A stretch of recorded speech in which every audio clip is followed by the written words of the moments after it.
kami yang pertama kali adalah melakukan rapat terbatas ya dengan Pak Bupati, kemudian Forkopimda dan juga rekan-rekan SKPD terkait. Dan kemudian dilakukan juga sosialisasi terkait COVID pada tanggal 6 Maret ya di Kabupaten Indramayu, dan kemudian dilaksanakan disepakati ada 3 penanganan. Yang pertama adalah penanganan terkait dengan komunikasi, informasi, dan edukasi. Yang itu dilaksanakan sebagai PIC-nya adalah di Diskominfo. Kita membuat hotline untuk penanganan COVID-19 ini di Kabupaten Indramayu. Yang kedua adalah terkait dengan penanganan. Penanganan itu kita sudah mendapatkan surat edaran dari Kementerian Kesehatan bahwa salah satu rujukan nasional, 136 rujukan nasional, salah satunya adalah di RSUD Kabupaten Indramayu. Kita siapkan RSUD Kabupaten Indramayu sedemikian rupa sesuai dengan SOP dan maupun protap yang sudah ditetapkan oleh Kementerian Kesehatan untuk penanganan. Di samping itu juga kita siapkan juga kepala puskesmas maupun rekan-rekan pelaksana medis yang ada di FKTP, mereka supaya melakukan pemantauan apabila terjadinya ledakan terkait ODP maupun PDP. Yang ketiga adalah pencegahan. Kita bekerja sama dengan MUI, kemudian LSM, Pers, kemudian dinas-dinas terkait untuk melakukan sosialisasi kepada masyarakat apa itu COVID-19, bagaimana pencegahannya, apa itu social distancing, supaya tidak terjadi ledakan adanya ODP maupun PDP. Terkait ada daya tampung di rumah sakit rujukan sendiri bagaimana saat ini? Karena makin hari saya lihat dari grafik harian yang oleh Satgas Gugus Depan itu Indramayu makin meningkat gitu loh. Apa yang harus dilakukan oleh pemerintah daerah Indramayu? Apakah harus mulai dilakukan lokal lockdown atau seperti kabupaten-kabupaten lain itu bagaimana untuk Indramayu? Untuk Indramayu karena kita sampai sejauh ini tidak ada ya, alhamdulillah tidak ada kasus COVID-19 yang terkonfirmasi. Kami melakukan yang terbaik adalah melakukan sosialisasi social distancing maupun physical distancing kepada masyarakat. Kami sudah membuat surat edaran terkait social distancing ini. Kami liburkan anak sekolah, kemudian tidak ada kerumunan, hajatan maupun sebagai macam kegiatan-kegiatan yang mengumpulkan massa. Dan untuk terkait ketersediaan rumah sakit Indramayu, rumah sakit Indramayu itu sekarang mempunyai gedung isolasi sendiri. Yang kita siapkan adalah 16 bed, cuman sekarang kita ready itu 8 bed karena memang dibutuhkan adanya space ya dan jarak untuk masing-masing pasien tersebut.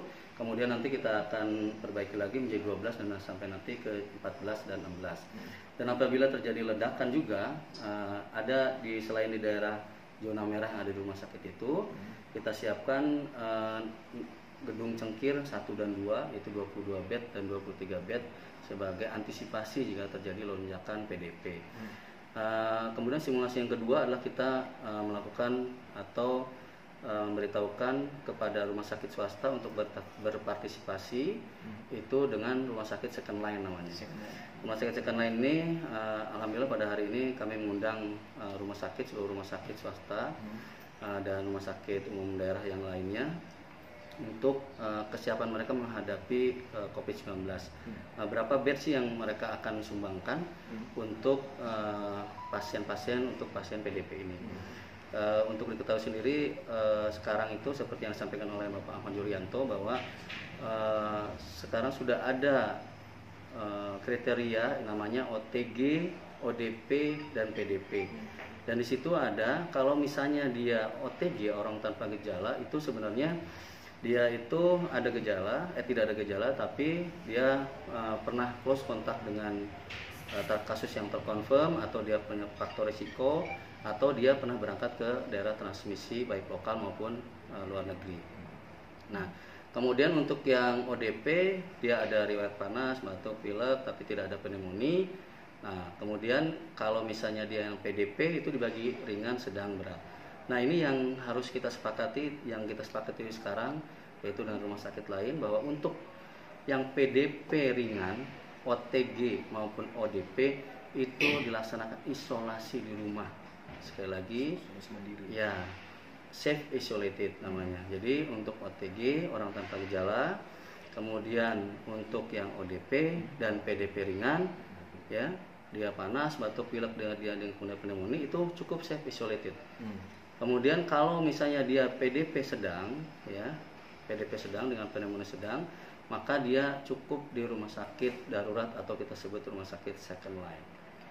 Kemudian untuk PDP berat, barulah kita merujuk ke rumah sakit rujukan nasional. Ini adalah untuk mengantisipasi atau membreakdown, memetakan kapan masyarakat itu harus dibawa ke rumah sakit, kapan dibawa ke rumah sakit rujukan nasional, dan kapan dia harus di rumah. Karena kalau misalnya sedikit-sedikit panas batuk pilek, kemudian mereka menganggap ini harus dirawat, maka akan terjadi lonjakan kasus di rumah sakit yang tidak akan tertampung sampai kapan. Dok, satu lagi dok, apa namanya, kebijakan sekolah itu memperpanjang masa belajar di rumah. Melihat dari masa 14 hari yang sudah terlewati itu, berarti kalau diperpanjang, maaf, apakah ini ada kasus COVID di Indramayu sehingga harus diperpanjang masa belajar di rumah dan di rumah itu? Dengan perkembangan yang terjadi sekarang, ada penelitian terbaru bahwa kalau dulu kita bahwa inkubasi dari COVID-19 itu adalah 2-14 hari. Sekarang itu ada penemuan terbaru secara ilmiah itu menyatakan 37 hari. Makanya kita perpanjang selama 28 hari, dan sesuai dengan diamati sekarang outbreak-nya ini kita belum nyampe di Indonesia ini. Jadi ini kita masih dalam tahap untuk sampai sejauh mana sih efektivitas dan efisiensinya dari social distancing ini. Karena terus terang kami kemarin mengevaluasi dengan Porkopimda, yaitu dengan Pak Kapolres, Pak Dandim, itu sampai sekarang belum efektif social distancingnya. Masih banyak kerumunan masyarakat. Dan ini alhamdulillah kita keluar maklumat dari Kapolri dan alhamdulillah sudah ditindaklanjuti. Dan kita sangat berterima kasih sekali kepada semua, terutama Muspida, Musika, dan perangkat desa yang ada di bawah, semua mendukung untuk penanganan pencegahan COVID-19 di Kabupaten Indramayu. Dok, sebagai warga, apa yang harus dilakukan ketika melihat kondisi di lingkungan seperti yang tadi dipaparkan? Yang paling tercepat barangkali sebagai gambaran untuk masyarakat. Apabila menemukan sekeliling lingkungan rumahnya, apa langsung melapor ke RT, kepala desa, atau langsung ke rumah sakit? Apabila dianya sendiri atau kemudian tetangganya atau keluarganya menderita panas, batuk pilek, atau dia pernah berangkat ke transmisi lokal, maka sebaiknya bisa menghubungi hotline ya, 081113333314, atau dia menghubungi perangkat desa yang ada di situ untuk diantar ke puskesmas. Nanti di sana kami akan melaksanakan penapisan. Apakah dia memang pasiennya itu OTG, ODP, atau PDP ringan, sedang, berat. Kalau PDP sedang, kami akan bawakan teman-teman puskesmas, akan kami rujuk ke rumah sakit second line. Kalau misalnya dia PDP berat, akan kami rujuk ke rumah sakit rujukan nasional. Kalau dia hanya OTG, ODP, dan PDP ringan, maka akan pasien tersebut atau orang tersebut suruh melakukan PHBS, perilaku hidup bersih dan sehat, dan social distancing di rumahnya selama 14 hari, yaitu kita sebut self isolated. Dokter, katanya ada PDP yang meninggal gitu gimana? Yang ujung aris. Ujung aris. Oke. Pasien tersebut pada tanggal 23 itu masuk ke rumah sakit dengan keluhan sesak napas. Sesak napas berat, kemudian masuk UGD, kemudian masuk ke HCU, kemudian karena sesak beratnya ada tanda-tanda yang tadi saya sampaikan bahwa itu ada masuk kriteria PDP, maka dipindahkan atas advis dari DPJP untuk ke isolasi. Kemudian si pasien dilakukan pemantauan di isolasi pada tanggal 25 keadaan pasien memburuk, kemudian jam 02.00 tanggal 26 pasien dinyatakan meninggal. Untuk diagnosa akhir apa dok? Diagnosa akhir pasien ini menderita CHF atau congestive heart failure dengan PDP. Nah ini sudah dilaksanakan pemeriksaan swab. Pemeriksaan swab pertama kita sudah laksanakan, tapi untuk pemeriksaan kedua pasien belum dilaksanakan karena sudah keburu meninggal. Hasilnya belum ya, Dok? Hasilnya belum. Berapa hari untuk hasil itu, Dok? Hasilnya kalau sesuai dengan rencana awal itu 3 sampai 4 hari. Cuman sekarang terjadi penumpukan ya. Di BTK-LPP itu sangat menumpuk sekali, dan sekarang itu kita alhamdulillah di Provinsi Jawa Barat sudah bisa melakukan pengecekan. Jadi untuk ke depan kita bisa lebih cepat lagi, dan untuk ke depan kita sudah membuat kebijakan baru ya terkait dengan pasien PDP ini supaya cepat, yaitu dengan rapid test. Gitu.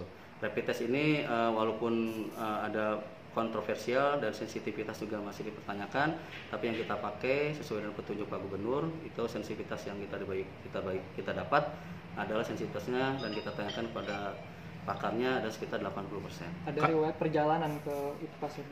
Ada transmisi lokal ke Jakarta. Kalau keberadaan alat tes swab itu benar katanya tugasnya terbatas. Ya, jadi kalau untuk swab sendiri itu ada beberapa yang menjadi kendala. Yang pertama adalah untuk pengambilan swabnya itu harus orang yang terlatih. Dan kita alhamdulillah sebenarnya kita ada orang yang terlatih, yang sudah dilatih, yaitu 1 orang. Dan kami sudah meminta kepada Dr. Indri ya, spesialis patologi klinik yang ada di Rumah Sakit Indramayu untuk melatih kepada analis-analis lain di rumah sakit lain. Setelah pertemuan ini, pertemuan direktur rumah sakit tersepakati, rumah sakit second line mana aja, nanti kita akan meminta kepada analis-analis yang di sana untuk kami panggil untuk dilatih terkait dengan pengambilan swab. Dan yang kedua yang jadi problem adalah adanya Dacron dan VTM.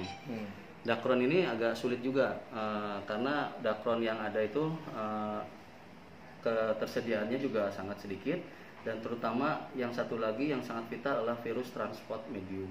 Ini juga agak sulit sekali. Kita kemarin minta 50 dapatnya 10 gitu ya, minta 100 dapat 26. Nah ini yang akan kita laksanakan dan kita antisipasi, yaitu pembelian rapid test, kemudian pembelian Dacron dan VTM itu kami akan laksanakan dari APBD Kabupaten Indramayu. Dok, untuk status Indramayu sendiri ini masuk zona apa, Dok? Masuk zona kuning. Kuning. Langkah selanjutnya apa berarti? Langkah selanjutnya tetap kita yang paling terbaik adalah seperti yang disampaikan di surat edaran. Kita sekarang lebih ketat lagi untuk social distancingnya. Kita ada pressure ya, terutama dari teman-teman aparat penegak hukum untuk melaksanakan social distancing. Ada beberapa izin-izin yang sudah keluar yang kita berhentikan ya, kemudian melalui mediasi. Alhamdulillah itu sudah bisa terjalan baik. Ada pelarangan mudik dari kota ke Indramayu? Untuk pelarangan mudik kami tadi malam koordinasi dengan Pak Kapolres langsung, dan ini memang agak sulit ya karena dilema juga, karena mereka adalah masyarakat kita sendiri, karena mereka juga diam di daerah transmisi lokal seperti Jakarta juga, mereka butuh biaya hidup sehari-hari ya, mereka juga harus pulang.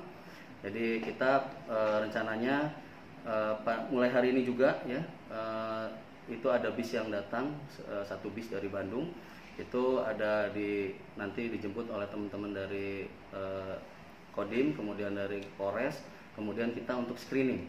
Jadi rencananya nanti kita akan melakukan screening di beberapa titik, beberapa tempat untuk kepulangan dari warga-warga kita yang dari transmisi lokal. Seluruh warga atau gimana tuh? Untuk kedatangan warga-warga dari transmisi lokal.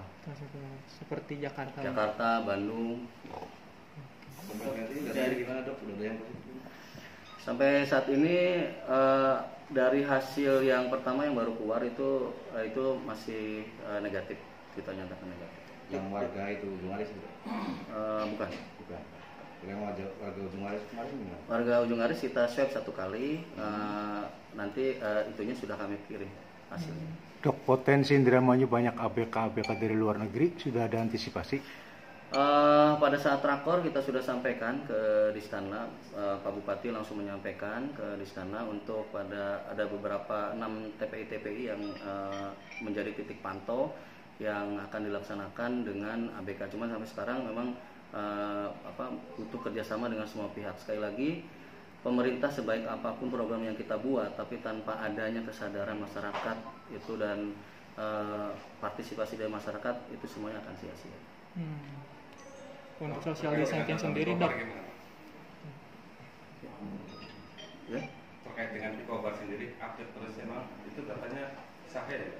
Kalau terkait data Picobar, memang itu data yang kita pakai di Provinsi Jawa Barat. Nah, ini beberapa memang yang harus dipahami. Itu kemarin ada beberapa kabupaten kota yang menyatakan keberatan karena di situ ada disebutkan alamat, kemudian inisial, dan juga terkait kepulangan dan segala macam. Itu yang menjadi